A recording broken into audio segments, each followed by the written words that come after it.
is that we Americans aren't nearly as innovative as we like to think we are, especially in recent times.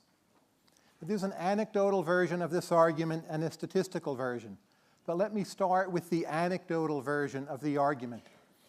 If I think of the life of my grandmother, who was born at the very beginning of the 20th century, when she was born, most Americans lived on farms. About 6% of us graduated from high school. Cars were by no means common.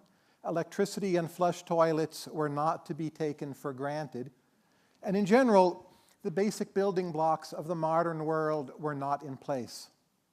If we scroll forward about 50 years, say to the 1950s, all of those features have changed, and she lived all of those changes in about a 50-year time span.